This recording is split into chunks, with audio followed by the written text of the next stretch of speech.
Subscribe now and press the bell icon. Never miss an update. Hello दोस्तों, good morning. स्वागत है एक बार फिर से आप सभी का Mishra ji technical YouTube channel में। दोस्तों आज की इस वीडियो में हम लोग 23 और 24 दिसंबर 2018 से पूछे जाने वाले करंट अफेयर के सारे क्वेश्चंस के बारे में हम लोग डिस्कस करेंगे डिटेल में, क्योंकि दोस्तों 23 तारीख को मैंने वीडियो नहीं बनाई हुई थी, तबीयत ख़राब थी, तो इस वजह से आज की इस वीडियो में 23 और 24 दोनों दिनों के करंट अफेयर के क्वेश्चंस को मैंने इंक्लूड किया हुआ है। तो पूरी वीडियो ध्यान से देखिएगा। आगे बढ़ने से पहले आपसे रिक्वेस्ट है कि अगर आपने अभी तक हमारे चैनल को सब्सक्राइब नहीं किया है तो जल्दी से चैनल को सब्सक्राइब कर लीजिएगा। बेल आइकन बनकर आएगा, उसको हिट कर लीजिएगा, जिससे डेली की वीडियो की नोटिफिकेशन आपको मिलती रहे। इस वीडियो की पीडीएफ फाइल आपको टेलीग्राम ग्रुप में मिल जाएगी, हिंदी और इंग्लिश दोनों लैंग्वेज में, तो टेलीग्राम ग्रुप से भी जुड़ जाइए। प्रोसेस डिस्क्रिप्शन में दिया हुआ है। आइए शुरू करते हैं। पहला क्वेश्चन है, हाल ही में किस आयोग ने सतत विकास लक्ष्य SDG सूचकांक जारी किया? तो अभी हाल ही में नीति आयोग ने जारी किया है सतत विकास लक्ष्य, यानी कि सस्टेनेबल डेवलपमेंट गोल्स इंडेक्स। ठीक है, नीति आयोग ने जारी किया है। नीति आयोग ने उन स्टेट्स पर, उन राज्यों पर एक विकास लक्ष्य का एक बेसलाइन इंडेक्स जारी किया है जो कि विकास की तरफ अग्रसर है। जैसे फॉर एग्जांपल केरल जो है, इसको फर्स्ट रैंक मिली है अच्छा स्वास्थ्य प्रदान करने में, भुखमरी कम करने में, शिक्षा में सुधार लाने में और भी चीज़ों में मिला है केरल को फर्स्ट पोजीशन। ठीक है, और अगर हम लोग बात करें स्वच्छ पेयजल की, तो स्वच्छ पेयजल और स्वच्छता के मामले में हिमाचल प्रदेश को मिला है फर्स्ट पोजीशन। ठीक है, और केंद्र शासित प्रदेश में चंडीगढ़ को मिला है फर्स्ट पोजीशन। मैं फिर से रिवाइज करा रहा हूँ, अच्छा स्वास्थ्य प्रदान करने में, भुखमरी कम करने में, शिक्षा में सुधार लाने में, इसमें मिला है केरल को फर्स्ट पोजीशन, और स्वच्छ पेयजल और स्वच्छता के मामले में हिमाचल प्रदेश को मिला है फर्स्ट पोजीशन। और अगर केंद्र शासित प्रदेशों के बारे में बात करें तो चंडीगढ़ को मिला है फर्स्ट पोजीशन। ठीक है, तो ये इंडेक्स जारी किया है नीति आयोग ने। तो हम लोग नीति आयोग के बारे में थोड़ा सा और रिवाइज करते हैं। तो नीति आयोग की स्थापना हुई थी 1 जनवरी 2015 को। कब हुई थी? 1 जनवरी 2015 को नीति आयोग की स्थापना हुई थी। इसके अध्यक्ष प्रधानमंत्री होते हैं, उपाध्यक्ष करंट टाइप पर हैं राजीव कुमार और CEO हैं अमिताभ कांत। ठीक है, चलिए नेक्स्ट देखते हैं। नेक्स्ट है, हाल ही में किस राज्य सरकार ने कालिया योजना की घोषणा की? तो अभी हाल ही में उड़ीसा राज्य सरकार ने शुरू की है कालिया योजना। ठीक है, अभी कालिया योजना क्या है, इसका फुल फॉर्म आप लोग जान लीजिए। तो कालिया योजना का फुल फॉर्म होता है कृषक assistance for livelihood and income argumentation. क्या होता है? कृषक assistance for livelihood and income argumentation होता है कालिया का फुल फॉर्म। और इस कालिया योजना की घोषणा की है उड़ीसा राज्य सरकार ने। ठीक है, इसमें क्या होगा, मैंने आपको फुल फॉर्म बताया, फुल फॉर्म से आपको थोड़ा सा आइडिया लग रहा होगा कि ये किसानों के लिए है। ठीक है, तो बिल्कुल सही, ये किसानों के विकास के लिए है और इसमें 10,000 करोड़ का बजट रखा गया है। ठीक है, इस योजना में 10,000 करोड़ रुपए खर्च किए जाएंगे और ये उड़ीसा राज्य सरकार द्वारा शुरू किया गया है। तो अब फिर से उड़ीसा आया है, तो उड़ीसा के बारे में हम लोग कुछ पॉइंट रिवाइज करते हैं। जैसे कि सबसे पहला पॉइंट कि अभी हाल ही में यहाँ पर हॉकी विश्व कप हुआ भुवनेश्वर के कालिंगा स्टेडियम में। ठीक है, जिसको जीता था बेल्जियम ने। और उड़ीसा की राजधानी होती है भुवनेश्वर और यहाँ के करंट टाइम पर चीफ मिनिस्टर हैं नवीन चंद्र पटनायक। कौन है? नवीन चंद्र पटनायक है यहाँ पर चीफ मिनिस्टर। और अगर हम लोग गवर्नर की बात करें तो प्रोफेसर गणेशी लाल हैं यहाँ के गवर्नर। इतना आपको उड़ीसा से पता होना चाहिए। चलिए नेक्स्ट देखते हैं। नेक्स्ट है, राष्ट्रीय गणित दिवस कब मनाया जाता है? तो राष्ट्रीय गणित दिवस मनाया जाता है प्रत्येक वर्ष 22 दिसंबर को। कब मनाया जाता है? 22 दिसंबर को मनाया जाता है राष्ट्रीय गणित दिवस। अच्छा, ये क्यों मनाया जाता है? ये मनाया जाता है हमारे भारत के प्रसिद्ध गणितज्ञ श्रीनिवास रामानुजम की जयंती पर, उनके सम्मान में मनाया जाता है राष्ट्रीय गणित दिवस। ठीक है, अगर बात करें श्रीनिवास रामानुजम की, तो ये पहले भारतीय थे जिन्हें कैम्ब्रिज यूनिवर्सिटी का फेलो चुना गया था ट्रिनिटी कॉलेज में। ठीक है, चलिए अब नेक्स्ट देखते हैं। नेक्स्ट है, अडॉप्ट ए हेरिटेज परियोजना के तहत कितने स्मारक अपनाए गए? तो अडॉप्ट ए हेरिटेज परियोजना के तहत कुल 10 स्मारक अपनाए गए हैं। ठीक है, अडॉप्ट ए हेरिटेज, इसका पूरा नाम है अडॉप्ट ए हेरिटेज अपनी धरोहर अपना पहचान। ठीक है, फिर से बोल रहा हूँ, अडॉप्ट ए हेरिटेज अपनी धरोहर अपनी पहचान, ये योजना है, इसका पूरा नाम है और इसके तहत कुल 10 स्मारकों को शामिल किया गया है। ठीक है, और ये योजना शुरू कब हुई थी? ये योजना शुरू हुई थी, आपसे पूछा जा सकता है, 27 सितंबर 2017 को ये स्टार्ट की गई थी ये योजना। ठीक है, इसमें क्या होता है, इसमें जो स्मारक होते हैं, प्रसिद्ध स्मारक होते हैं, उनकी पर्यटन क्षमता और सांस्कृतिक महत्व को बढ़ाने के लिए ये परियोजना लॉन्च की गई थी। ठीक है, अडॉप्ट ए हेरिटेज अपनी धरोहर अपना पहचान। ओके, अभी पूरी तरीके से मेरी तबीयत ठीक नहीं हुई है, तो इसीलिए थोड़ा सा कंप्रोमाइज़ कीजिएगा आप लोग। चलिए नेक्स्ट है, स्टेट स्टार्टअप रैंकिंग में किस राज्य को सर्वश्रेष्ठ राज्य चुना गया? तो अभी हाल ही में स्टेट्स स्टार्टअप रैंकिंग जारी हुई है, जिसमें गुजरात को फर्स्ट पोजीशन मिली है। ठीक है। और ये स्टेट स्टार्टअप रैंकिंग जारी किसने की है, तो ये जारी किया है वाणिज्य और उद्योग मंत्रालय ने, ठीक है। वाणिज्य और उद्योग मंत्रालय द्वारा स्टेट्स स्टार्टअप रैंकिंग जारी की गई, जिसमें सबसे सर्वश्रेष्ठ राज्य चुना गया है गुजरात को। ओके, अब ये स्टेट स्टार्टअप रैंकिंग क्या मतलब है, इसमें आपको स्टार्टअप दिख रहा होगा, आप स्टेट को हटा दीजिए तो स्टार्टअप रैंकिंग दिख रहा होगा। तो स्टार्टअप का मतलब यही है कि जो नया नया स्टार्टअप करते हैं, जो बिजनेसमैन हो गए, छोटे व्यापारी हो गए, तो उसमें उसकी रैंकिंग जारी हुई है, जिसमें फर्स्ट पोजीशन मिला है गुजरात को, ठीक है, स्टार्टअप रैंकिंग में, जो कि है स्टेट्स का स्टार्टअप, ठीक है। वाणिज्य और उद्योग मंत्रालय द्वारा ये लॉन्च किया गया है।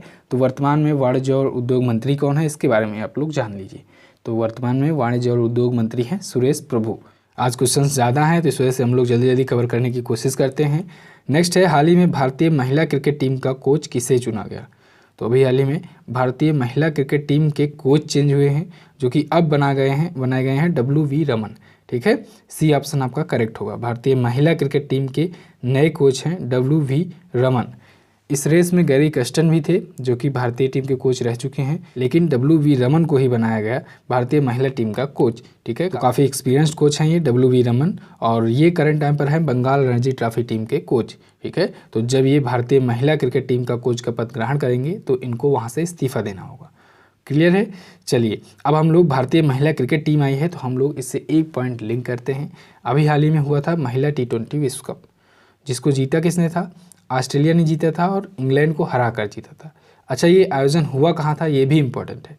तो महिला T20 वर्ल्ड कप का अभी आयोजन हुआ था वेस्ट इंडीज़ में, ठीक है। चलिए नेक्स्ट देखते हैं। नेक्स्ट है 15वां ग्लोबल MSME बिजनेस सम्मेलन कहाँ आयोजित हुआ। तो 15वां ग्लोबल MSME बिजनेस सम्मेलन आयोजित हुआ है नई दिल्ली में, ठीक है। अच्छा, अब MSME है क्या, इसके बारे में आप लोग सोच रहे होंगे। तो MSME का फुल फॉर्म होता है micro small and medium enterprises. क्या होता है, micro small and medium enterprises होता है इसका फुल फॉर्म। तो इसके बिजनेस सम्मेलन का के 15वें संस्करण का आयोजन हुआ है नई दिल्ली में, ठीक है। और ये 2 दिवसीय सम्मेलन होगा। कितने दिवसीय, 2 दिवसीय ये सम्मेलन है, और इसका विषय रखा गया है building partnership through global value chains. विषय इंपॉर्टेंट है, सब्जेक्ट इंपॉर्टेंट होता है, आप लोग नोट कर लीजिए, building partnership through global value chain. तो ये है इस बार के 15वें ग्लोबल MSME बिजनेस सम्मेलन का विषय, जिसका आयोजन हुआ है नई दिल्ली में, ठीक है। चलिए नेक्स्ट देखते हैं। नेक्स्ट है, केंद्रीय पर्यावरण वन जलवायु परिवर्तन मंत्रालय ने शेरों के संरक्षण के लिए कौन सी परियोजना लॉन्च की है। तो अभी हाल ही में केंद्रीय पर्यावरण वन और जलवायु परिवर्तन मंत्रालय ने शेरों के संरक्षण के लिए एशियाई शेर संरक्षण परियोजना शुरू की है, ठीक है। यानी सी ऑप्शन आपका करेक्ट होगा, एशियाई शेर संरक्षण परियोजना। इसके बारे में आपको समझाने की कोई ज़रूरत नहीं है। शेर संरक्षण परियोजना है, यानी कि शेरों को संरक्षित करने के लिए, उनके बचाव के लिए ये योजना लॉन्च की गई है, ठीक है। और ये परियोजना 3 वर्षों के लिए लॉन्च की गई है, यानी कि 3 वर्षों की इसकी वैलिडिटी होगी। और टोटल बजट रखा गया है 97.84 करोड़ रुपये। कितने, 97.84 करोड़ रुपए का टोटल बजट रखा गया है इस परियोजना के लिए। और किसने लॉन्च की है, केंद्रीय पर्यावरण वन और जलवायु परिवर्तन मंत्रालय ने, ठीक है। तो करंट टाइम पर वन और जलवायु परिवर्तन मंत्रालय के मंत्री कौन हैं, ये भी इम्पोर्टेंट है। तो ये हैं डॉक्टर हर्षवर्धन। डॉक्टर हर्षवर्धन है वन एवं जलवायु परिवर्तन मंत्रालय के मंत्री, ठीक है। चलिए नेक्स्ट देखते हैं। नेक्स्ट है, भारत और किस देश ने पहली बार पीपुल्स टू पीपुल्स एक्सचेंज बैठक आयोजित की। तो अभी हाल ही में भारत और चाइना ने पहली बार पीपुल्स टू पीपुल्स एक्सचेंज की बैठक आयोजित की। दरअसल इसका पूरा नाम है cultural and peoples to people exchange, ठीक है। और इस बैठक का आयोजन हुआ नई दिल्ली में। और किस किस देश ने भाग लिया, भारत और चीन ने, ठीक है। भारत की विदेश मंत्री सुषमा स्वराज ने और चाइना की विदेश मंत्री वांग यी ने, इन दोनों ने इस बैठक में हिस्सा लिया है, जिसमें कल्चरल और पीपुल्स टू पीपुल्स एक्सचेंज के बारे में बात हुई है। ये बैठक हुई है जिसमें सांस्कृतिक चीज़ों यानी कल्चरल चीज़ों के बारे में बात की जाएगी। अब चाइना आया है, तो चाइना के बारे में हम लोग जान लेते हैं। चाइना की राजधानी होती है बीजिंग। बीजिंग में ही होना है 2022 का शीतकालीन ओलंपिक गेम। और चीन के राष्ट्रपति हैं शी जिनपिंग। यहाँ की संसद का नाम है पीपुल्स कांग्रेस, और यहाँ की मुद्रा होती है रैनमीबी, ठीक है। चलिए नेक्स्ट देखते हैं। नेक्स्ट है, हाल ही में प्रीमियर बैडमिंटन लीग PBL कहाँ शुरू हुई। तो अभी हाल ही में प्रीमियम बैडमिंटन लीग शुरू हुई है मुंबई में। कहाँ पर शुरू हुई है, मुंबई में। और ये 22 दिसंबर से शुरू हुई है, ठीक है। PBL जैसे IPL होता है इंडियन प्रीमियर लीग, वैसे होता है प्रीमियर बैडमिंटन लीग यानी PBL। तो 22 दिसंबर से ये शुरू हुआ मुंबई में और इसका समापन होगा 13 जनवरी को बेंगलुरु में। ध्यान दीजिएगा, शुरुआत हुई मुंबई में और समापन होगा 13 जनवरी को बेंगलुरु में, ठीक है, प्रीमियर बैडमिंटन लीग। इसमें काफ़ी बड़े बड़े खिलाड़ी शामिल होंगे, जैसे कैरोलिना मारिन हो गई जिन्होंने रियो ओलंपिक और वर्ल्ड चैंपियनशिप में गोल्ड मेडल जीता था, ठीक है, और PV सिंधु भी शामिल होंगी जिन्होंने इन दोनों खेलों में सिल्वर मेडल जीता था। मैंने इस वजह से बताया जिससे आपको लिंक कर पाऊँ। कैरोलिना मारिन ने रियो ओलंपिक और वर्ल्ड चैंपियनशिप में गोल्ड मेडल जीता था और PV सिंधु ने, जो कि भारत की हैं, इन्होंने रियो ओलंपिक में और वर्ल्ड चैंपियनशिप में सिल्वर मेडल जीता था। क्लियर है? तो ये दोनों भी इसमें शामिल होंगी PBL में, जिसकी शुरुआत हुई है मुंबई में 22 दिसंबर से, ठीक है। चलिए नेक्स्ट देखते हैं। नेक्स्ट है, हाल ही में असम की किस लोकप्रिय गायिका का निधन हो गया? तो अभी हाल ही में असम की लोकप्रिय गायिका थी दीपाली बोर ठाकुर। कौन थी? दीपाली बोर ठाकुर। इनका अभी हाल ही में निधन हो गया। इनको कहा जाता था नाइटिंगेल ऑफ असम। क्या कहा जाता था? नाइटिंगेल ऑफ असम इनको कहा जाता था और इनको पद्मश्री अवार्ड भी मिल चुका है। काफ़ी फेमस ये गायिका थी असम की, इनका अभी हाल ही में निधन हो गया है, ठीक है। चलिए, अब असम आया है तो असम से हम लोग थोड़ा सा लिंक करते हैं। तो असम की राजधानी होती है दिसपुर। यहाँ के करंट टाइम पर चीफ मिनिस्टर हैं सर्बानंद सोनोवाल और यहाँ पर करंट टाइम पर गवर्नर हैं प्रोफेसर जगदीश मुखी। आपको इमेज में दिख रहा होगा। चलिए नेक्स्ट देखते हैं। नेक्स्ट है, हाल ही में किस देश ने ब्रॉडबैंड इंटरनेट सेवाओं के लिए अपना पहला उपग्रह लॉन्च किया? तो अभी हाल ही में चाइना ने लॉन्च किया है अपना पहला ब्रॉडबैंड इंटरनेट सेवाओं के लिए उपग्रह यानी सैटेलाइट, ठीक है। अभी इससे पहले आपको पता होगा कि अभी हाल ही में इसरो ने छोड़ा था ब्रॉडबैंड सेवाओं के लिए, मैंने आपको बताया था। तो अब चाइना ने भी लॉन्च किया है ब्रॉडबैंड सेवाओं के लिए, इंटरनेट सेवाओं के लिए, और ये चाइना का पहला सैटेलाइट होगा ब्रॉडबैंड के लिए, ठीक है। और ये किस परियोजना के तहत लॉन्च किया गया है ये भी पूछा जा सकता है। तो याद रखिएगा, होंगयुन परियोजना है एक। कौन सी? मैं लिख दे रहा हूँ, होंगयुन परियोजना है एक, होंगयुन, उसके तहत ये लॉन्च किया गया है। ये परियोजना शुरू हुई थी 2016 में, ठीक है। 2016 में ब्रॉडबैंड सेवाओं के लिए ये योजना शुरू की गई थी, होंगयुन। और इसी परियोजना के तहत अभी हाल ही में एक सैटेलाइट लॉन्च किया गया है चाइना द्वारा, जो कि विश्व भर में ब्रॉडबैंड इंटरनेट सेवाओं को प्रदान करेगा, ठीक है। चलिए अब नेक्स्ट देखते हैं। नेक्स्ट है, हाल ही में ICTO ओशियन कॉम्प्लेक्स का उद्घाटन कहाँ किया गया? तो अभी हाल ही में ITCO ओशियन कॉम्प्लेक्स का उद्घाटन किया गया है हैदराबाद में, ठीक है। अब ये ITCO है क्या? तो ITCO का फुल फॉर्म होता है international training centre operational oceanography, ठीक है। फिर से बोल दे रहा हूँ, international training centre operational oceanography होता है इसका फुल फॉर्म, और इसका अभी हाल ही में उद्घाटन किया गया हैदराबाद में, ठीक है। और ये क्यों शुरू किया गया? नाम से आपको पता लग रहा होगा कि ये ट्रेनिंग सेंटर है। तो ये ओशियन साइंस और मैनेजमेंट के फील्ड में जो साइंटिस्ट होते हैं और जो भी लोग हैं उनको ट्रेनिंग देगा, ठीक है। International training centre operational oceanography, ठीक है। और इसको स्थापित किया गया है पृथ्वी विज्ञान मंत्रालय द्वारा। याद रखिएगा, पृथ्वी विज्ञान मंत्रालय द्वारा इसे स्थापित किया गया है ITCO को। हैदराबाद में इसका उद्घाटन किया गया 22 दिसंबर को। चलिए अब नया देखते हैं, नेक्स्ट क्वेश्चन देखते हैं। नेक्स्ट है, हाल ही में भारत चीन फिल्म महोत्सव कब से शुरू हुआ? तो अभी हाल ही में भारत चीन फिल्म महोत्सव यानी कि इंडिया चाइना फिल्म फेस्टिवल शुरू हुआ है 22 दिसंबर से, ठीक है। अभी थोड़ी देर पहले मैंने आपको बताया कि भारत और चाइना के बीच में चल रहा है cultural and people to people exchange, तो उसी के तहत इसको भी लॉन्च किया गया है। भारत चीन फिल्म महोत्सव शुरू किया गया है, ठीक है, 22 दिसंबर को। और इसमें भारत की तरफ से कौन कौन सी मूवियाँ दिखाई जाएंगी, क्योंकि ये फिल्म महोत्सव है तो भारत की तरफ से कौन कौन मूवियाँ दिखाई जाएंगी ये भी इम्पॉर्टेंट है।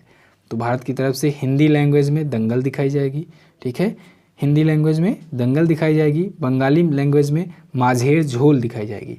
क्या? माझेर झोल दिखाई जाएगी बंगाली लैंग्वेज में। और मराठी लैंग्वेज में वेंटिलेटर को दिखाया जाएगा। तो ये 3 मूवियों को दिखाया जाएगा भारत की तरफ से, और फिर चाइना की तरफ से भी मूवियाँ दिखाई जाएंगी। तो ये भारत चाइना फिल्म फेस्टिवल है। अभी हाल ही में मैंने आपको बताया कि cultural and people to people exchange परियोजना शुरू हुई है, ठीक है। तो बस दोस्तों, आज के करंट अफेयर के क्वेश्चन से बस इतना ही। इसमें 23 और 24 दिसंबर दोनों दिनों के करंट अफेयर के क्वेश्चन इंक्लूड किए गए हैं, और आई होप आपको वीडियो पसंद आई होगी। अगर आपको वीडियो पसंद आई है तो इसको लाइक करिएगा और शेयर जरूर करिएगा। आइए अब बात कर लेते हैं लास्ट डे के क्वेश्चंस के बारे में। तो लास्ट डे का पहला क्वेश्चन था, भारत में वैश्वीकरण, निजीकरण और उदारीकरण की व्यवस्था कब से शुरू की गई? तो भारत में LPG लाया गया था 1991-92 में, ठीक है, मनमोहन सिंह जी द्वारा। उस समय ये वित्त मंत्री थे। नेक्स्ट मैंने पूछा था, राष्ट्रीय एकता दिवस कब मनाया जाता है? तो राष्ट्रीय एकता दिवस मनाया जाता है 31 अक्टूबर को सरदार वल्लभ भाई पटेल की जयंती पर। ठीक है, अभी हाल ही में स्टैचू ऑफ यूनिटी का भी अनावरण किया गया था गुजरात में इसी दिन। तो काफ़ी लोगों ने इन दोनों क्वेश्चंस के बारे में काफ़ी डिटेल में एक्सप्लेन करके लिखा है। आप लोगों से भी रिक्वेस्ट है कि आप लोग डिटेल में लिखा करो। अगर आप लोग डिटेल में लिखोगे एक्सप्लेन करके तो आपसे वो सारे पॉइंट, वो सारे क्वेश्चंस कभी भूलेंगे नहीं। तो इस तरह से आप लोग डिटेल में ज़रूर लिखने का प्रयास किया करो। और अगर आपको डिटेल में नहीं मालूम है तो आप दूसरों के कमेंट्स को जरूर पढ़ा करो। चलिए देखते हैं क्वेश्चंस ऑफ द डे। तो आज का पहला क्वेश्चन है, वित्त विधेयक संसद के किस सदन का विशेषाधिकार है? अगर आप लास्ट डे की वीडियो देखे होंगे तो आपको पता होगा कि वित्त विधेयक या धन विधेयक संसद के किस सदन का विशेषाधिकार होता है। और दूसरा क्वेश्चन है, हाल ही में प्रसिद्ध कबड्डी खिलाड़ी अनूप कुमार ने संन्यास ले लिया, वे निम्न में से कौन सा अवार्ड उन्हें मिल चुका है? ठीक है, तो इन दोनों क्वेश्चंस के बारे में आपको जो भी पता हो उसके बारे में लिखिए। और अगर आप लास्ट डे की वीडियो देखे होंगे तो आपको आई एम श्योर कुछ चीज़ें तो मालूम होंगी ही, तो आप लोग उसके बारे में ज़रूर लिखिएगा, रिवाइज कीजिएगा। तो बस दोस्तों, आज के इस वीडियो में बस इतना ही। अगर आपको वीडियो पसंद आई है तो इसको लाइक कीजिएगा। चैनल पर अगर आप नए हैं तो सब्सक्राइब कर लीजिए, क्योंकि मैं डेली सुबह 5 बजे ऐसी ही वीडियो लाया करता हूँ। और इस वीडियो की PDF फाइल आपको टेलीग्राम ग्रुप पर मिल जाएगी। टेलीग्राम ग्रुप का लिंक मैंने डिस्क्रिप्शन में दे दिया है। तो मिलते हैं दोस्तों अगली वीडियो में, तब तक के लिए नमस्कार, जय हिंद, वंदे मातरम।